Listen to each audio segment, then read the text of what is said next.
Berlin shahrida joylashgan O'zbekiston Respublika elchixonasida O'zbekiston va Germaniya o'rtasidagi mehnat migratsiya va bandlik sohasini kengaytirishga qaratilgan forum tashkil etildi.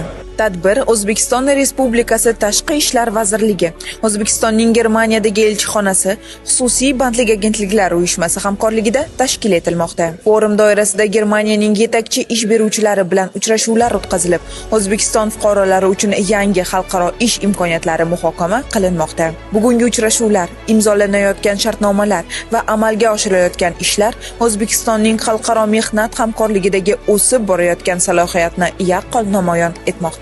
Tashqi ishlar vazirligi, O'zbekistonning Germaniyadagi elchixonasi hamda xususiy bandlik agentliklari uyushmasi bilan birgalikda o'tkazilmoqda. Hozirda 100 dan ortiq ish beruvchilar, rekrut kompaniyalari, Germaniyaning yuqori kompaniyalari ishtirok etmoqda hamda o'zlari O'zbekistonda litsenziyaga bo'lgan xususiy agentliklari 23 ta agentlik ishtirok etmoqda. O'ylaymizki, bu o'zining natijasini beradi.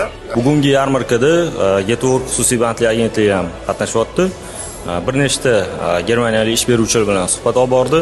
Xudo xohlasa, umumiy kelishuvga kelib, shartnomalar imzolanadi. Germaniyalik ish beruvchilar taklif qilayotgan yo'nalishlar bu talabalar uchun work and travel, tibbiyot xodimlari uchun hamda logistika yo'nalishi bo'yicha ish o'rinlarini taklif qilishdi. Xudo xohlasa, Getwork xususiy bandlik agentligi o'z mijozlariga Germaniyadan yaxshi takliflar bilan chiqadi. Bugungi tadbirda Interwork xususiy bandlik agentligi ham qatnashdi. Hamkorlarimiz bilan shartnomalarga erishdik.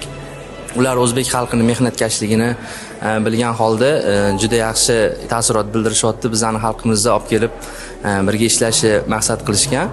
Hozirgi kunda yaxshi shartnomalarga ega bo'ldik. O'zbek xalqimiz uchun foydali ishlarni olib borishga harakat qilamiz.